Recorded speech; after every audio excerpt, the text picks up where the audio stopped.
신앙생활은 언제나 현재형입니다. 그래서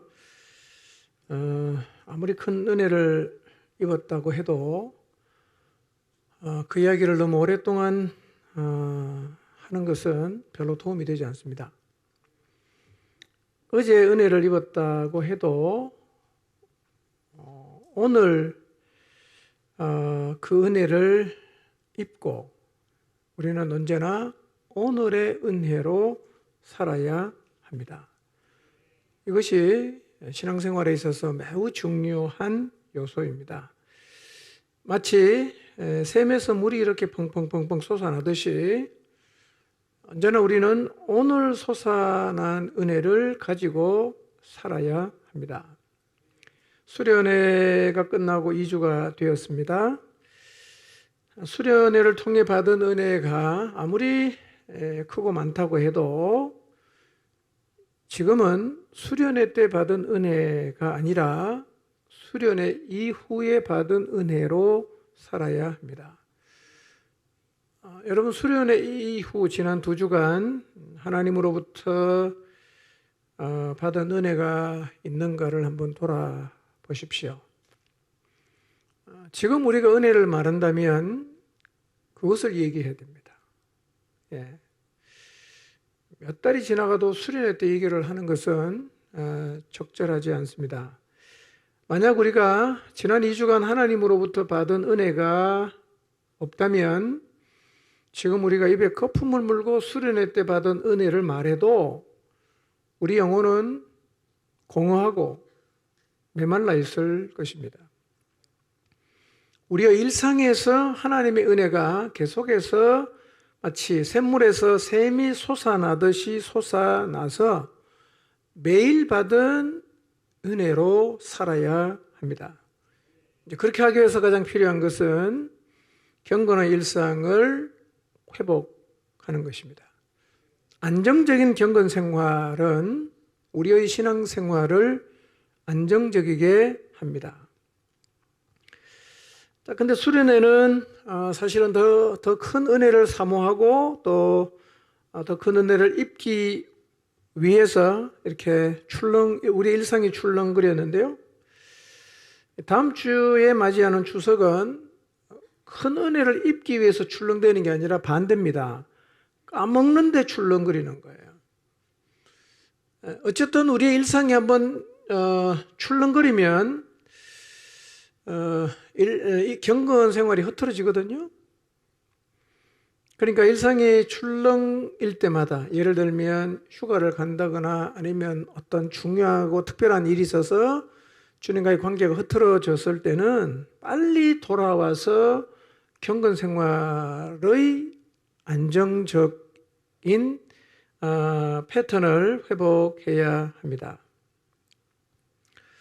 2주 정도 지났으면 이제 우리가 일상으로 돌아가서 경건 생활을 잘 하고 있어야 되는데 여러분의 경건 생활이 안정되었는지를 한번 돌아보시기를 바랍니다. 지난 한 주 주일부터 어제까지 기도한 날이 며칠 되나요? 기도를 한 날이 며칠 되나요? 성경을 읽은 날이 며칠 되는지를 한번 생각해 보십시오. 이거 퐁당퐁당하면 우리의 신앙은 사실은 강력한 힘을 갖기는 어렵습니다. 연명은 하겠지만 강력한 힘을 가지고 사명을 향해 돌진하는 용사 같은 삶을 사는 것은 본인이 어떤 얘기를 해도 그건 불가능합니다. 사흘 굶은 사람이 내가 힘을 떨치리라 힘 안 납니다.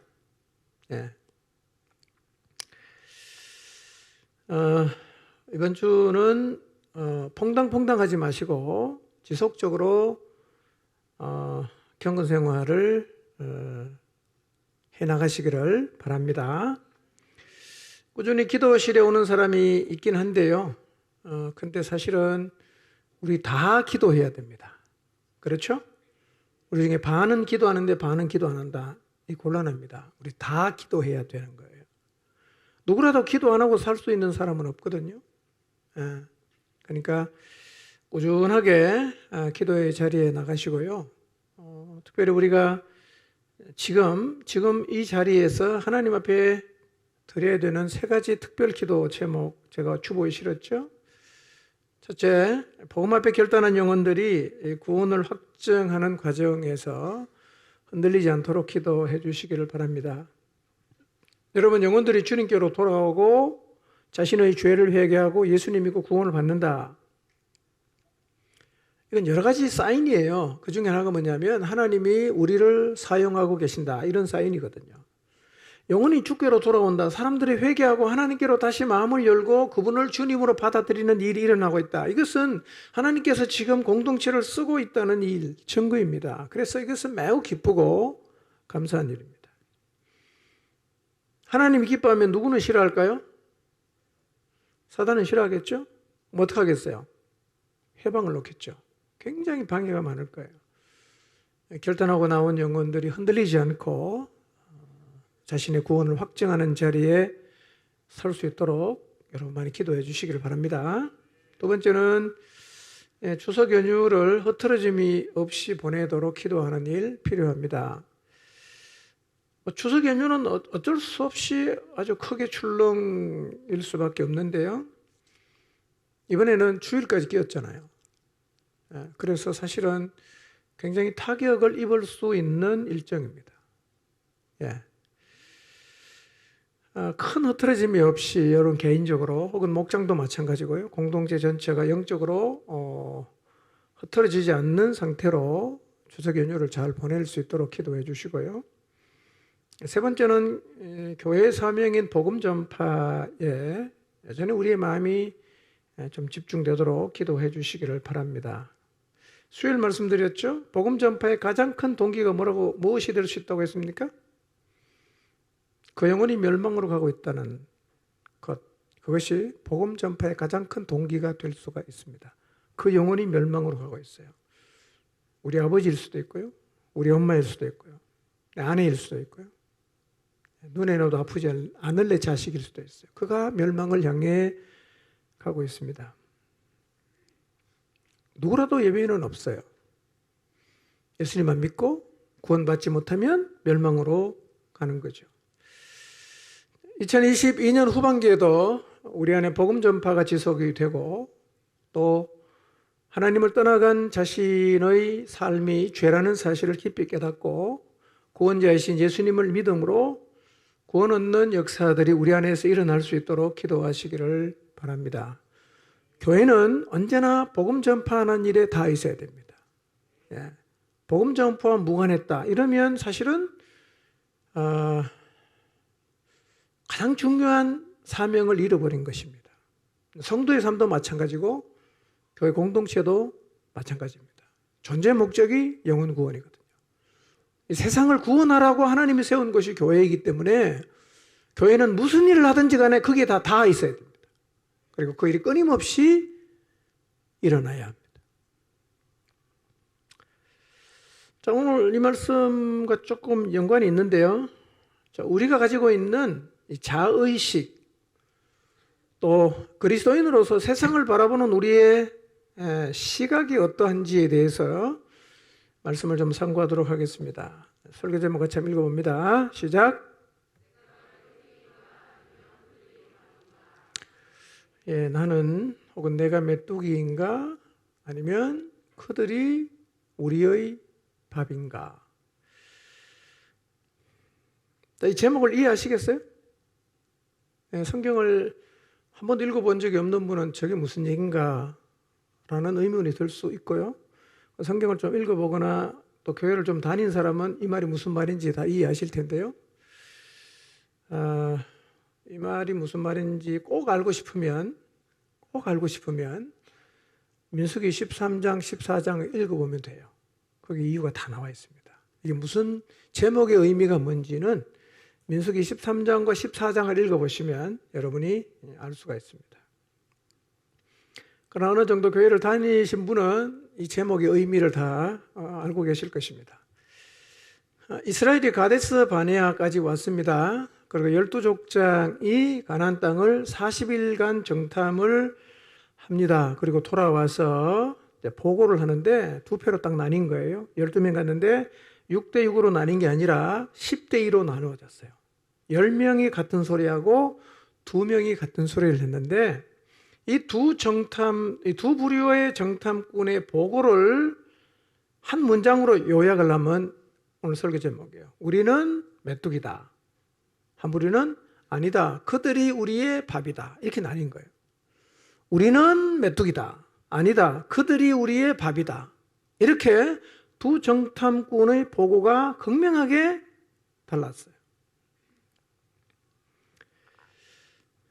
근데 이 12명의 정탐꾼처럼 우리도 세상을 그리스도인으로 사는 동안 둘 중에 하나의 자의식을 갖고 있을 거예요. 자기 자신을 메뚜기라고 늘 생각하며 살아가는 사람이 있고, 또 한 부류는 아니야, 그가 우리들의 밥이야, 먹이야 라는 자의식을 가지고 살아가는 사람도 있을 것입니다. 여기도 두 종류의 자의식을 가진 사람이 계실 것입니다. 재밌는 것은요, 같은 공동체에 있어도, 같은 곳을 바라보고 있어도, 같은 것을 경험해도 희한하게 자의식은 극명하게 둘로 나누어져요. 교회 안에서요. 똑같은 교회를 다니고 똑같은 설교를 듣고 똑같은 경험을 해도 한 부류는 우리는 메뚜기다 이런 자의식을 갖고 있고요. 또 한 부류는 아니다, 그들이 우리의 밥이다 라는 자의식을 갖고 있어요. 누구를 통해서 하나님의 역사가 이루어질까요? 예, 그거예요. 바로 그거예요. 대답 안 해도 그 정체를 가진, 그 자의식을 가진 사람을 통해서 하나님의 역사는, 하나님의 약속은, 하나님이 주신 사명은 이루어지는 거예요. 그러니까 내가 어떤 자의식을 갖고 있느냐 하는 것은 굉장히 중요한 거죠. 이건 사실은 겉으로 드러나지 않아요. 속에서 다 이루어지는 일이에요. 속에서 그런 자의식을 갖고 있는 사람은 결정적인 순간에 가면 표시가 나죠. 평소엔 잘 몰라요. 결정적인 순간에 가면 메뚜기는 다 없어집니다. 그러나 그들이 우리의 먹이라고 외치는 사람은 그때 더 힘을 발휘하죠. 자기가 드러나는 거예요. 그런데 이 이야기를 제대로 이해하려고 하면 앞에 일을 좀 살펴볼 필요가 있어요. 자, 이 이야기의 시작은 하나님이 아브라함을 갈대아 우르에서 하란을 거쳐서 가나안으로 불러요. 그리고 이 땅, 가나안 땅을 아브라함에게 네 후손에게 주겠다. 그리고 너를 통해 큰 민족을 이루겠다고 말씀하신 것이 시작이에요. 아브라함과 이삭과 야곱은 이 하나님의 약속을 받들어서 그 땅을 떠나지 않죠. 가끔 흉년이 왔을 때는 여기 그랄도 내려갔다가 그 다음에 이집트로도 내려가기도 하지만 곧바로 돌아옵니다. 하나님이 돌아가라 그러거든요. 그래서 그들은 하나님이 주신 약속의 땅을 계속 고수하며 살았어요. 그러다가 하나님의 인도로 요셉 때에 가족 전체가 애굽으로 이민을 갔어요. 거기서 430년을 살았는데 처음에 이민 갈 때 몇 명 갔느냐 하면 70명 갔어요. 근데 이제 거기 가서 430년이 지난 다음에 인구를 조사를 해보니까 한 200만으로 늘어났어요. 그러니까 이제 뭐가 됐죠? 민족이 된 거죠. 그러니까 아브라함에게 내가 너의 후손으로 민족을 이루겠다고 하신 약속이 성취가 된 거죠. 그 후에 하나님은 모세를 통해서 노예로 살던 이스라엘을 정말 기적같이 출애굽하십니다. 이스라엘은 종살이에서 해방이 되고 하나님이 주겠다고 약속하신 땅으로 지금 이제 가는 거예요. 그 땅이 어디죠? 가나안이에요. 자, 하나님은 출애굽하자마자 구름 기둥과 불 기둥으로 그 백성을 광야길을 인도하세요. 그리고 45일이 지난 후에 시내산에 도착을 합니다. 하나님과 언약을 맺습니다. 십계명도 받습니다. 또 성막에 대한 식양도 받고 성막을 다 지어요. 그때부터 이제 성막과 같이 가는 거예요.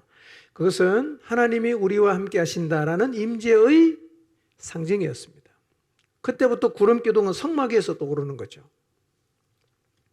자, 그렇게 출발해서 출애굽한 지 2년 만에 가나안의 입구인 가데스 바네아에 도착을 합니다. 이제 뭐가 남았죠? 그 땅에 들어가는 일만 남았어요. 자, 그런데 이렇게 긴 세월 동안 하나님이 준비하시고 계획하시고 드디어 그 백성을 조상이 아브라함에게 주셨던 땅으로 인도하여 들이시려는 마지막 순간에 갑자기 모든 일이 수포로 돌아가는 어이없는 일이 발생을 합니다.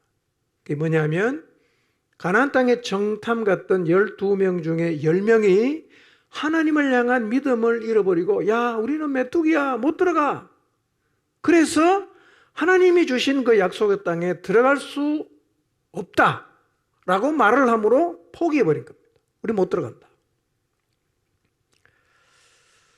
하나님을 불신한 이 세대는 하나님께서 네가 말한 대로 해준다.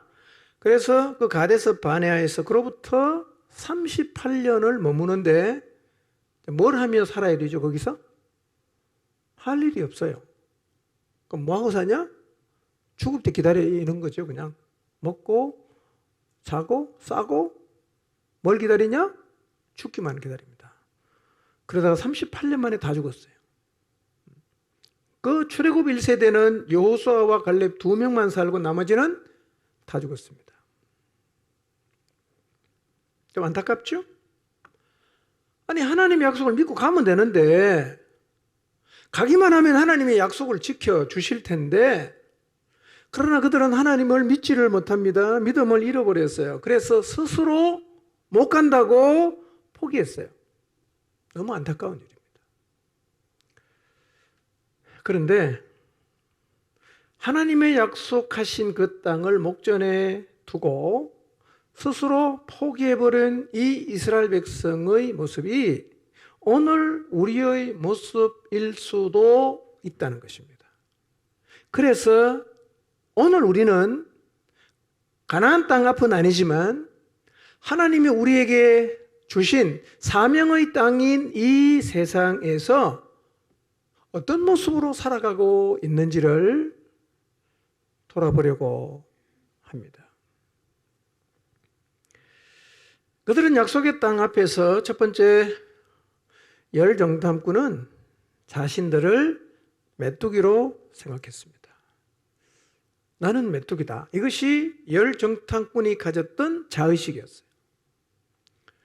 여러분, 왜 10명의 정탐꾼들은 자신을 메뚜기라고 생각했을까요? 자, 민수기 13장 30절에서 33절을 한번 읽어보겠습니다. 시작. 백성을 잠잠하게 한 뒤에 말했습니다. 우리는 올라가서 저 땅을 차지해야 합니다. 우리는 할 수 있습니다. 그러나 갈렙과 함께 갔던 사람들이 말했습니다. 우리는 그 백성을 공격할 수 없습니다. 그들은 우리보다 강합니다. 그 사람들은 자기들이 정탐한 땅에 대해 이스라엘 백성에게 나쁜 소식을 전해 주었습니다.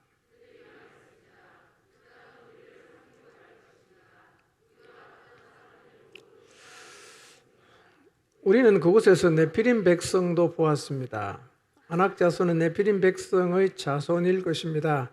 그들은 거인이었습니다. 우리는 스스로 보기에도 메뚜기 같았고 그들에게도 메뚜기 같아 보였을 것입니다. 예. 자, 12명의 정탐꾼이요, 자의식이 딱 둘로 나뉘어요. 30절에 보면 여호수아와 갈렙이 갖고 있는 자의식이 뭐냐면 정복자의 자의식입니다. 우리는 저 땅을 정복할 수 있다. 이런 자의식을 두 명이 가졌어요. 그래서 백성들에게 외칩니다. 우리는 올라가서 저 땅을 차지해야 합니다. 우리는 할 수 있습니다. 우리는 정복자가 될 수 있습니다. 라는 자의식을 갖고 있어요. 할 수 있다. 정복할 수 있다. 가면 된다. 이런 자의식. 그런데 10명의 정탐꾼은요, 희한하게 같은 것을 보고 왔는데 자기 스스로 어떤 자아식을 갖냐면 우리는 메뚜기다라는 자아식을 가졌다는 겁니다. 메뚜기라는 말이 무슨 의미일까요? 우리는 할 수 없다. 우리는 가면 죽는다. 그런 얘기입니다. 우리는 그 사람들 못 이긴다. 이런 의식을 갖고 있었습니다. 여러분, 왜 10명의 정탐꾼은 2명하고 다르게 자기를 메뚜기로 생각하고 가나안을 정복할 수 없다고 생각했을까요? 우리가 생각할 때 참 바보 같다. 그거 하나님이 다 해줄 건데 그냥 믿음으로 가면 되지 왜 안 가? 라고 우리가 얘기를 할 수 있잖아요. 근데 우리가 그러고 있을 수 있거든요. 우리가. 여러분, 이스라엘이요, 가나안 땅을 정탐하고 온 다음에 자기들을 메뚜기로 생각한 이유가 있어요. 그게 뭐냐면 가나안의 현실 때문에 그랬습니다. 현실적인 환경. 가봤잖아. 가보니까 안 된다. 이렇게 된 거예요. 가봤는데 내가 현실을 다 봤는데 그 땅은 우리가 절대로 정복할 수 없다. 이렇게 결론을 내린 거죠. 여러분, 이스라엘이 가나안을 정복할 수 없다고 생각하게 된 현실이 뭐냐? 첫째로 가나안은 비어있는 땅이 아니었어요. 누가 살고 있어요. 누가 살고 있습니까? 가나안 7족속이 살고 있는데 역사가 오래요. 오랫동안 거기에 틀을 잡고 살고 있단 말이에요. 그러니까 이스라엘이 그 땅을 차지하려고 하면 어떻게 되죠? 그 사람들을 다 물리쳐야 됩니다. 쫓아내야 돼요. 싸워서 이겨야 된단 말이에요. 그러니까 이게 빈 땅 같으면 그냥 믿습니다고 가면 되는데 그냥 믿습니다고 가기에는 현실이 녹록지 않단 말이에요. 이미 다 살고 있는데 우리가 어떻게 차지하냐? 라는 생각이 든 거죠. 그러니까 가나안은 약속이 있다고 해서 아무런 부담도 없이 그냥 들어가서 차지할 수 있는 땅이 아니었어요. 두 번째 현실이 뭐냐? 그 땅에 살고 있는 사람들이 결국 그들이 싸워서 이겨야 되는 사람들이 너무 강했어요. 다 정탐 가서 봤잖아, 자기들이. 자기 눈으로 확인했어요. 신장이 다 커요. 덩치가 그냥 뭐 보통이 아니야. 그 다음에 거인족이 살고 있는 거예요. 네피림의 후예들, 거인들이 살고 있어요. 그리고 여리고 같은 견고성들이 있어요. 그 다음에 그 땅에는 31명의 왕들, 도시국가들이죠. 31개의 도시국가와 성들이 이미 존재하고 있어요. 이게 현실이에요. 그러니까 정탐을 하고 나니까 더 못 가겠는 거예요. 이 땅은 우리가 차지할 수 있는 땅은 아닌 것 같다. 이게 그들이 내린 결론이었어요. 그러니까 그 땅을 정복하면서요, 이런 생각을 한 거죠. 우리가 무슨 수로 이 사람들을 몰아낼 수 있나? 우리가 무슨 수로 이 성을 정복할 수 있겠는가? 그래, 뭐 하나님 약속 있다. 오케이, 난 그 동의한다. 그렇지만 이 땅을 우리가 차지하기에는 불가능하다. 못 간다. 그 땅을 정탐하면 할수록 마음속에 믿음이 생기는 게 아니라 갈 수 없다는 절망이 더 커지게 되었어요. 그러다 보니까 어느 순간 그 신장이 크고 거인족인 가나안 원주민 앞에서 자기를 보니까 진짜 메뚜기처럼 보이는 거야. 아이고, 우리는 가면 다 죽겠다.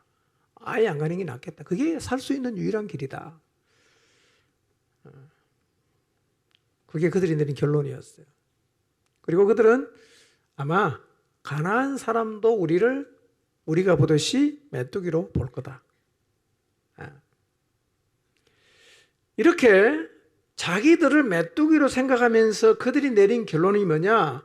우리는 그 땅을 정복할 수 없다 했어요. 우리는 그 땅을 정복할 수 없다. 여러분, 그래서 10명의 정탐꾼들이 가진 자의식이 뭐냐? 우리는 메뚜기다. 우리는 가면 다 죽는다. 절대로 가면 안 된다. 예.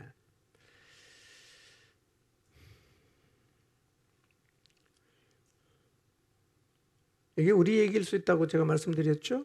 왜 이게 우리 얘기일 수 있느냐 하면, 여러분, 우리도 예수님을 믿고 나서 하나님이 주신 약속이 있죠? 그리고 하나님 우리에게 부여하신 사명이 있어요.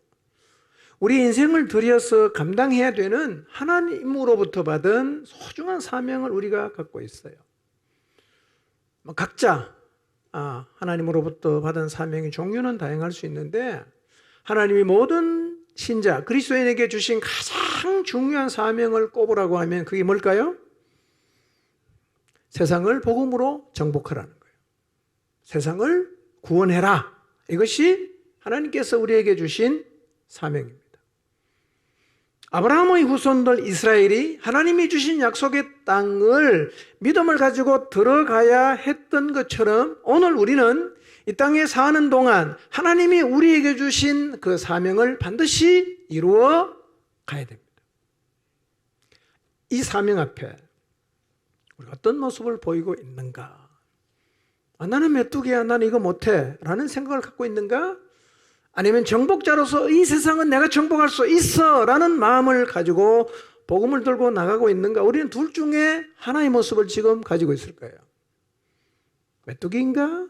정복자인가? 어떤 의식을 갖고 있는가?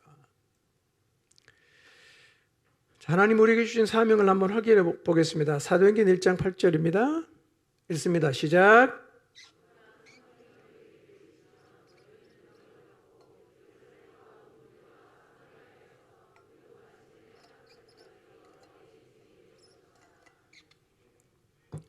자, 성령이 임하시면 권능을 받고 예루살렘부터 어디까지?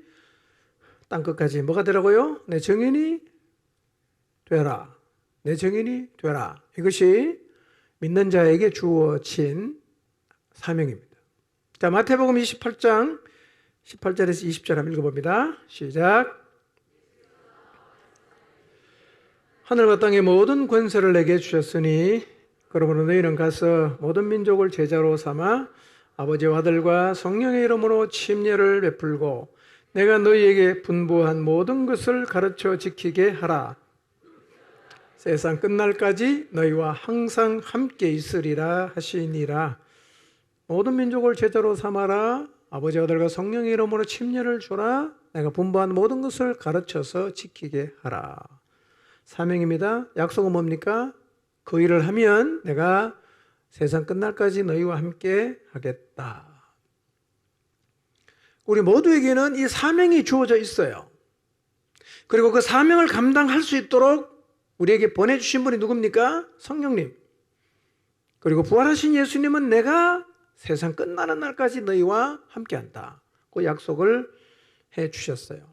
우린 지금 다 어디에 서 있냐면 마치 가데스 바네아에 서 있는 것과 같습니다. 약속을 잡고 그 땅에 들어가야 하는, 하나님이 주신 사명을 잡고 살아야 하는 이 가데스 바네아에 우리가 서 있는데, 문제는 복음을 전파라는 그 사명이 있지만 이스라엘 백성에게 가나안이라는 현실이 존재했던 것처럼 복음을 전파라는 사명 앞에 우리가 지금 겪고 있는 뭐가 있어요? 현실이 있다는 거예요. 그게 우리의 자아식을 흔들리게 한단 말이에요. 현실이 있어요. 여러분, 우리의 현실도 호락호락하지 않죠? 지금 우리가 살고 있는 이 시대에 복음을 들고 나가서 멸망으로 가는 영혼들을 건져내는 일을 감당하기가 호락호락하지 않단 말이에요. 여러분, 이미 우리가 살고 있는 세상에는 성경과 다른 가치가 난무하고 있어요. 진리라는 말을 꺼내기가 사실은 어렵습니다. 그리고 사람들이 복음을 점잖하게 거부하는 게 아니라 아주 거칠게 거부하지 않습니까? 사람들이 교회를 싫어하는 분위기, 누가 만들었는지는 모르지만 다 만들어졌죠. 교회에 대해서 아주 비판적인 사회가 이미 됐죠. 우리가 살고 있는 세상은 성경과는 전혀 다른 기준을 끊임없이 제시하고 있어요. 성경을 뒤집어 엎는 새로운 가치를 마치 진리인 것처럼 방송이 떠들고 막 난리 법석입니다. 죄악이 간영해졌어요. 학교에서 아이들이 하나님에 대해서, 교회에 대해서, 신앙에 대해서 부정적으로 배우고 있습니다. 우리 아이들이요, 다 신앙에 대해서 부정적으로 우리도 모르는 사이에 변해가고 있어요. 우리 아이들은 이미 미전도 종족입니다. 부산에 조사를 해보니까요, 초등학생 중에 교회를 가본 사람이 3.5%밖에 안 됩니다.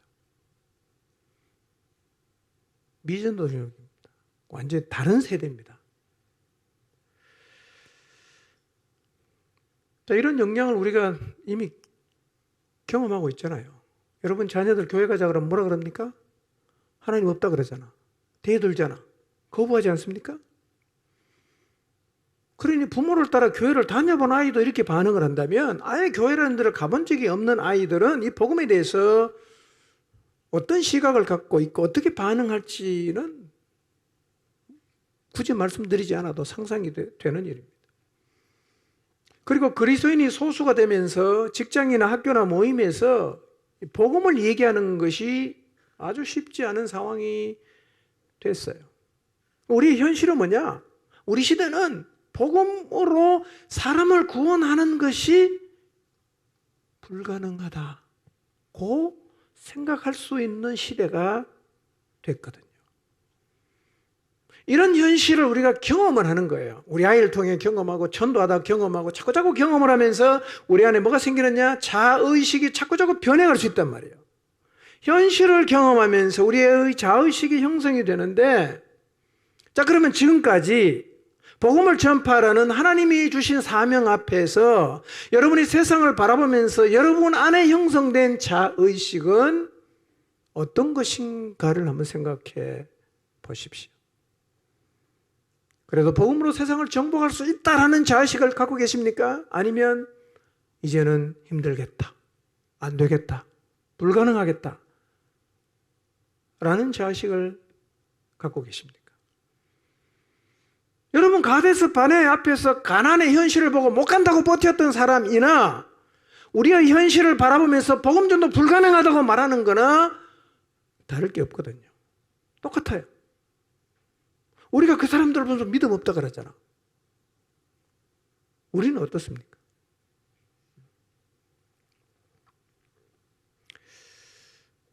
여러분 사명을 가지고 있어도 이 현실은 우리의 자의식에 영향을 줍니다.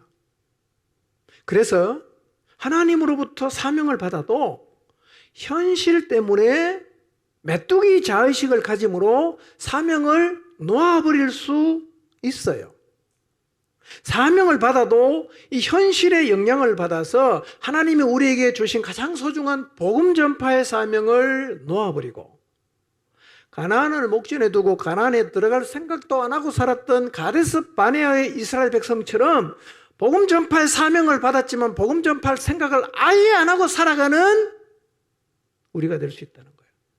그러니 세상에 살면서 복음 전파의 사명과는 전혀 상관없이 사는 거나 가나안을 목전에 두고 가나안에 들어갈 생각을 안 하는 이스라엘이나 같습니까? 틀립니까?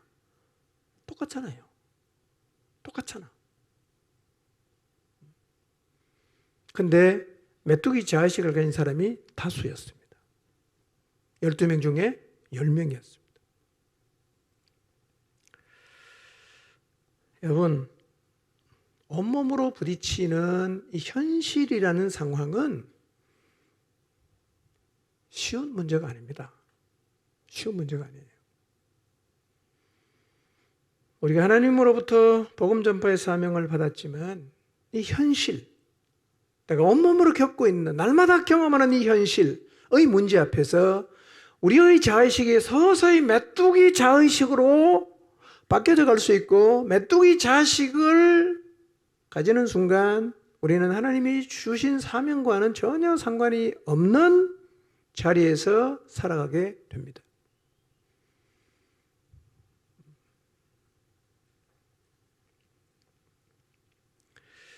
여러분 멀리 갈 것 없이 가까운 곳에서 우리가 겪는 현실을 한번 생각해 봅시다.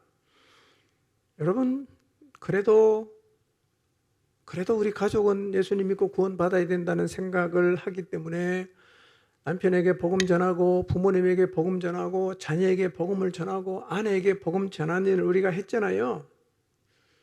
열심히 우리가 해왔어요. 그런데 그 복음 앞에 계속해서 완강함을 보이는 그 현실 앞에서 우리의 자의식은 영향을 받을 수가 있습니다. 그래서 어느 순간 우리의 마음속에서 할 수 없겠다, 힘들겠다, 저 사람은 안 되겠다, 그렇게 생각을 하는 거예요. 서서히 우리 안에 뭐가 들어옵니까? 메뚜기 자의식이 밀고 들어오는 거예요. 그 열정탐꾼이 가졌던 우리는 할 수 없다, 우리는 정복할 수 없다라는 메뚜기 자의식이 우리 안에 자리를 잡는 순간 우리는 가데스 바네에 살았던 이스라엘 백성과 동일한 삶을 살게 돼요. 아무것도 남는 것이 없는 인생, 아무것도 주님께 돌고 갈 것이 없는 인생을 살아가게 돼요.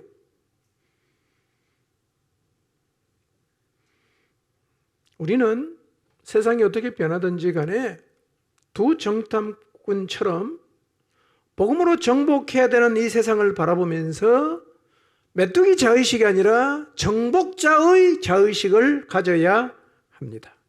복음으로 세상을 정복할 수 있다.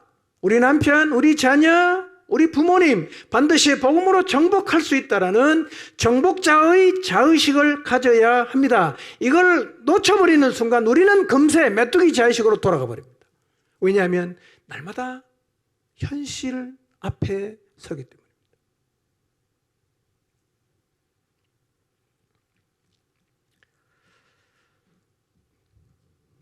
여러분, 오늘 우리의 삶을 한번 돌아봅시다.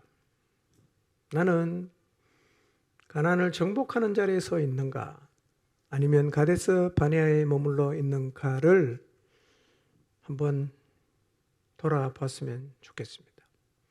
오래 교회를 다녔지만 하나님이 내게 주신 사명, 복음 전파의 사명은 마치 나랑 아무런 상관이 없는 것처럼 생각하고 그것과는 전혀 무관하게 내 삶의 안위와 평강과 내 미래만을 꿈꾸고 바라보며 살아가고 있다면 나는 하나님의 사명과는 아무런 상관이 없는 삶을 살아가는 가데스 바네아의 사람과 똑같은 거예요.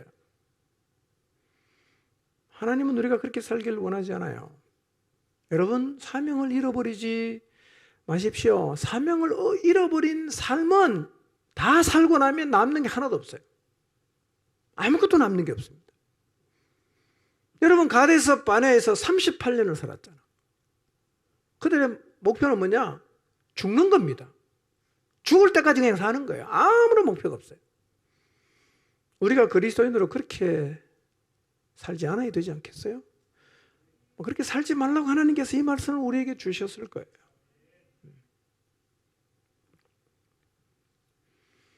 어떻게 정복자의 자의식을 가질 수 있을까요? 믿음을 가지면 돼요.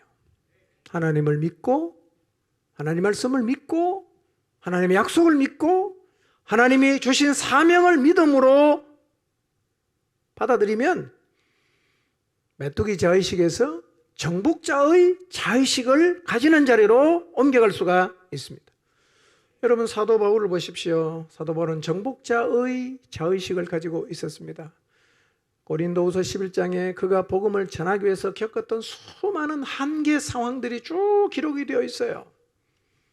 그러나 사도 바울은 멈추지 않았습니다. 하나님이 내게 주신 사명, 성령님을 통해서 이루신다라는 정복자의 자세를 가지고 여러분 1세기의 복음을 땅끝까지 들고 갔던 정말 놀라운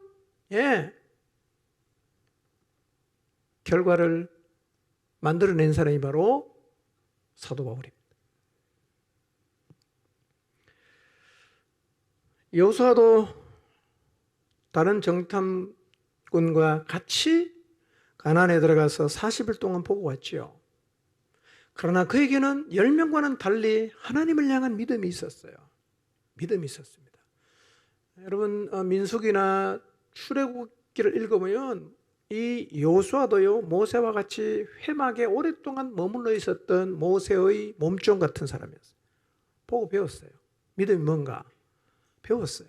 그래서 여호수아는요, 정복자의 자의식을 갖고 있습니다. 그리고 그가 처음 지도자로 세워졌을 때 하나님이 주셨던 말씀을 기억했어요. 주야로 말씀을 묵상함으로 그가 가졌던 믿음을 유지할 수가 있었습니다. 그래서 그는 계속해서 정복자의 자의식을 가지고 살았어요. 메뚜기 자의식을 가진 사람이 우리 가나안 땅 정복할 수 없다라고 제시했던 이유, 거인족 정복했습니다. 기골이 장대한 사람 다 제압했습니다. 여리고도 정복했습니다. 가나안의 31명의 왕도 모두 정복했습니다. 의식의 문제예요. 정복자의 자의식을 가진 사람은 세상을 정복합니다. 그러나 메뚜기 자의식을 가진 사람은 아무것도 못합니다. 아무것도 못합니다. 여호수아 3장 9절에서 13절 말씀인데요. 9절 10절만 읽어보겠습니다. 읽습니다. 시작. 이리 와서 너희의 하나님 여호와의 말씀을 들어라 하고 살아계신 하나님이 너희 가운데에 계시사 가나안 족속과 헷 족속과 히위 족속과 브리스 족속과 기르가서 족속과 아모리 족속과 여부스 족속을 너희 앞에서 반드시 쫓아내실 줄을 이것으로서 너희가 알리라. 가나안의 7족속을 언급하고 있죠. 반드시 쫓아낸다. 여호수아는요, 가나안에 들어가기 전부터 그 땅을 정복한다라는, 할 수 있다라는 정복자의 자의식을 갖고 있었다는 것입니다. 여러분, 이 시간 세상을 한번 바라보십시오. 어떻게 보이십니까? 여러분, 이 시간 여러분의 불신 가족들을 한번 바라보십시오. 어떻게 보입니까? 여러분이 메뚜기같이 작아 보입니까? 아니면 내가 정복할 수 있다라는 정복자의 자의식을 갖고 계십니까? 갈렙도 똑같이 정복자의 자의식을 갖고 있었습니다. 40세 때 정탐을 갔어요. 이제 땅을 분배할 때 갈렙의 나이가 85세입니다. 그런데 젊은 사람도 두려워했던 이 산지가 있는 헤브론을 갈렙은 나한테 달라고, 내가 정복하겠다고, 거인이 있어도 내가 쫓아낸다고, 아주 85세의 노인인데 너무 당당하게 확신차게 얘기를 했습니다. 왜 그러냐? 갈렙은 처음부터 정복자의 자의식을 갖고 있습니다. 하나님이 이 땅을 우리에게 주신다고 했기 때문에 믿음으로 가면 반드시 땅은 정복된다라는 믿음을 갖고 있었어요. 여호수아 14장 10절부터 12절인데요. 자, 12절만 읽어보겠습니다. 12절만. 시작. 이 산지를 지금 내게 주소서. 당신도 그날에 들으셨거니와 그곳에는 아낙 사람이 있고 그 성읍들은 크고 견고할지라도 여호와께서 나와 함께 하시면 내가 여호와께서 말씀하신 대로 그들을 쫓아내리이다. 여러분, 헤브론 땅에 누가 있습니까? 거인족 아낙 자손이 살고 있습니다. 그리고 그 성읍은 크고 견고했습니다. 근데 갈렙이 말합니다. 그러해도 여호와께서 나와 함께 하시면 내가 그들을 쫓아낸다. 그러니까 갈렙은요, 45년 내내 메뚜기 의식이 아니라 정복자 의식을 가지고 살았습니다. 지금도 그 의식을 가지고 헤브론 땅을 요구하고 있어요. 우리는 어떤 자의식을 가지고 있을까요?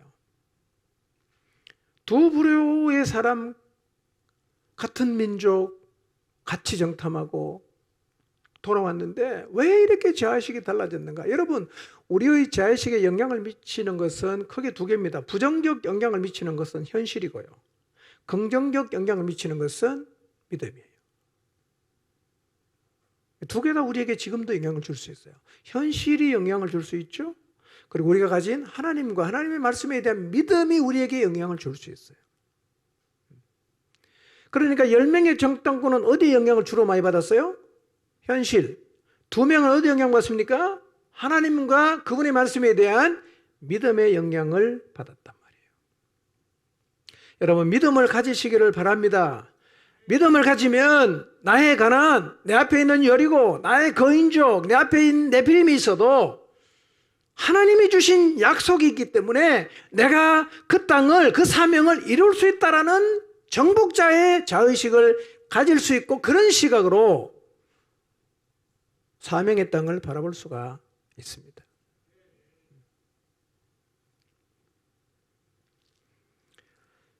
두 번째로 두 정탐꾼이 가진 시각이 있었어요. 두 정탐꾼은요, 가나안 원주민을 먹이로 생각했습니다. 표준 세번역은 그들은 우리의 밥이다 이렇게 번역했거든요. 밥이다 혹은 먹이다. 여러분, 10명의 정탐꾼은 가나안 원주민을 보고 포기했잖아요. 신장도 크고 거인족도 있으니까 우리 못한다 포기했잖아요. 근데 이 여호수아와 갈렙은 그 원주민을 뭘로 생각합니까? 우리의 먹이라는 거예요. 똑같은 대상인데 하나는 기죽고 위축되고 하나는 먹이다. 이루어 나가는 거예요. 누구를 통해서 하나님의 사명이 이루어지겠어요? 우리가 어떤 자리에 서야 되겠어요?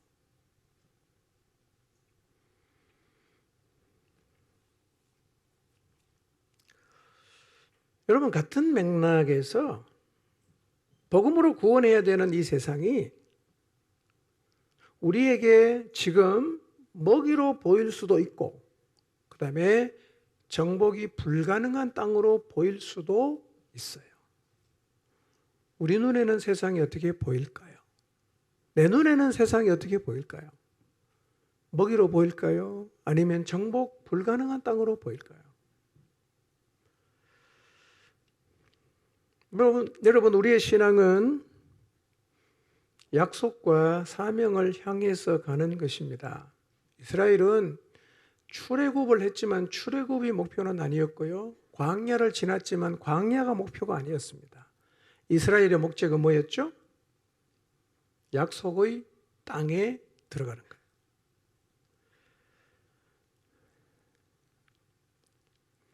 구원받은 그리스도인의 사명과 목표는 뭘까요? 여러분, 구원받은 그리스도인에게 주어진 사명은 복음으로 세상을 구원하는 것, 정복하는 거예요. 이스라엘 백성이 약속을 믿지 못했으니까 가데스 바네에 머물렀죠? 똑같이 하나님이 우리에게 복음 전파의 사명을 줬는데 그걸 안 하고 머물러 있으면 가데스 바네에 살던 사람이나 우리나 똑같아집니다. 우리는 이제 사명을 추구하면서 살아야 돼요. 여러분,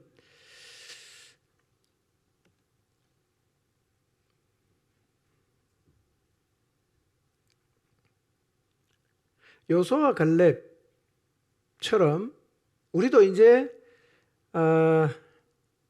하나님이 우리에게 주신 사명의 땅을 우리의 밥으로 여기고 먹이로 생각하고 나가야 되는데요. 출애굽을 해서 가나안으로 가는 길이 사실은 천천히 가도 일주일이면 가요. 그러면 하나님께서 이스라엘 백성을 그냥 바로 그 가까운 길로 데리고 가는 게 제일 좋을 것 같은데 왜 그리로 안 데려가십니까? 가까운 길로 가면 누구 땅이냐면 블레셋 땅이에요. 거기에는 굉장히 강력한 민족이 살고 있는데 이스라엘 백성이 걸로 가면 필연적으로 전쟁을 하겠죠. 그러면 이스라엘이 노예 근성을 가지고 야, 안 되겠다, 애굽으로 돌아가자라고 분명히 돌아설 걸 하나님이 아시는 거죠. 그래서 하나님은 광야의 길을 돌아가게 하는 거거든요. 그러니까 그냥 출애굽이 목적이 아니라 뭐가 목적이냐면 가나안이 목적이란 말이에요. 그러니까 하나님의 목적은 뭐냐? 데리고 나와서 그냥 내버리는 게 아니라 아브라함에게 하셨던 그 땅으로 데리고 가는 것이 하나님의 목적인 것입니다. 똑같이 하나님은 우리를 불러낸 것이 목적이 아니라 우리에게 사명을 주셔서 이 세상을 구원하는 것을 목적으로 우리를 불렀단 말이에요. 그러니 우리도 구원받은 것으로 만족하지 말고 하나님이 주신 사명을 위해서 살고 있어야 된단 말이에요. 그게 목적이에요.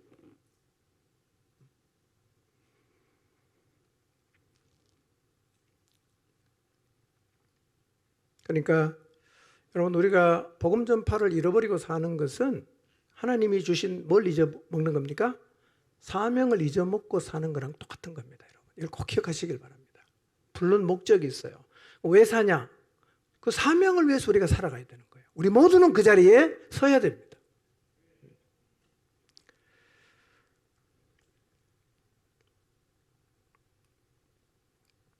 우리가 시각만 바꾸면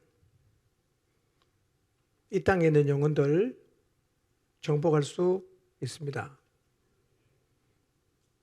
기골이 장대하고 거인이어도 여리고 성 안에 있어도 정복할 수 있습니다. 믿음으로 나가면 반드시 하나님의 약속이 있는 곳은 차지할 수 있고 하나님이 주신 사명은 완수할 수가 있습니다. 기억하십시오. 세상은 정복 불가능한 곳이 아닙니다. 세상은 우리의 밥이에요. 세상은 우리의 먹이입니다. 여러분, 이 땅에 교회를 세우시고 교회를 통해서 복음으로 이 세상을 정복하는 것이 하나님의 영원한 계획이에요. 그래서 하나님은 이 땅에 교회를 세우시고 교회에 세상을 정복하는 사명을 주셨습니다. 세상을 정복하는 이 사명을 우리의 힘으로 감당할 수 없는 거 하나님 너무 잘 아시죠? 그래서 부활하신 예수 그리스도를 교회의 머리로 세우십니다. 나도 같이 한다. 그러니까 예수님은요, 구원의 역사를 완성하시고 쉬는 게 아닙니다. 그 구원의 역사를 온 땅에 전파하는 이 교회의 머리가 되셔서 지금도 잃어버린 영혼 구원하는 일을 진행하고 계시는데, 그뿐 아니라 하나님은 성령님을 통하여 영혼을 구원하는 일을 주도해 가시도록 교회를 누구와 함께 시작하게 하십니까? 성령이 오심으로 성령과 함께 교회가 시작되게 하셨습니다. 그럼 이런 얘기입니다. 하나님은 교회를 통해서 세상을 정복할 수 있는 완벽한 준비를 다 마쳤어요. 이제 뭐 하면 되죠? 우리가 정복자의 자세를 가지고 이 세상을 먹이로 바라보고 들어가면 되는데, 이 자리에서 우리도 10명의 정탐꾼처럼 세상 앞에서 우리를 메뚜기처럼 생각해서 못 가요 하고 주저앉아 있을 수도 있고, 여호수아와 갈렙처럼 정복자의 자의식을 가지고 들어가서 영혼을 건져내는 일을 하고 있을 수도 있다는 거예요. 나는 가나안에 들어간 사람인가? 아니면 가데스 바네에 아무런 의미와 목적이 없이 죽을 때를 기다리며 살아가고 있는가를 한번 생각해 볼 필요가 있습니다. 여러분, 이제 하나님을 믿으시기 바랍니다. 하나님을 향한 믿음을 가지고 세상을 바라볼 때 절대로 정복 불가능한 곳으로 보지 마십시오. 우리의 먹이입니다. 아멘. 우리의 먹이로 봐야 됩니다.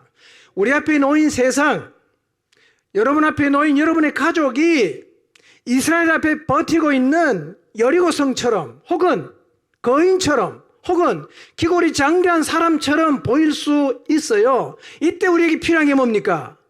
하나님을 향한 믿음이에요. 믿음을 잃어버리면 결국 우리는 메뚜기 자식을 갖게 되고, 세상을 정복하는 것 불가능하다라는 결론을 가지게 된다는 겁니다. 그리고 그 결론에 도달하는 순간 우리 인생은 가데스 바네아에 머물다가 죽는 인생이 되고 말아요. 여러분, 우리에게 사명을 주신 하나님께서 그 사명을 이루신다는 믿음을 가지시기를 바랍니다. 메뚜기 자의식이 아니라 정복자의 자의식을 가지고, 정복 불능의 땅이 아니라 우리의 먹이라는 시각을 가지고 세상을 바라봐야 합니다. 우리는 메뚜기가 아닙니다. 우리는 정복자입니다. 세상은 정복 불가능한 것이 아니라 우리의 먹이기 때문에 하나님과 함께 한다면, 성령님과 함께 한다면 우리는 세상을 정복할 수 있습니다. 하나님이 여호수아 갈렙에게 그가 이스라엘 백성에게 주셨던 약속을 지켰던 것처럼 우리에게 하신 약속도 지킵니다. 세상 끝날까지 함께하겠다. 성령이 임하시면 권능을 받고 너희가 복음의 증인이 될 것이다 라고 주신 이 하나님의 약속을 믿음으로 받으시기를 바랍니다. 우리가 세상을 정복해야 합니다. 우리가 나갈 때 하나님께서 우리와 함께 하시고 그분이 우리에게 주신 그 약속을 이루신다는 사실을 확신하시고 메뚜기 자식을 버리고 이제는 세상을 먹이로 바라보고 우리 앞에 하나님이 보여주신 영혼들을 향해서 믿음으로 도전하며 나가시기를 주님 이름으로 축원합니다. 기도합니다.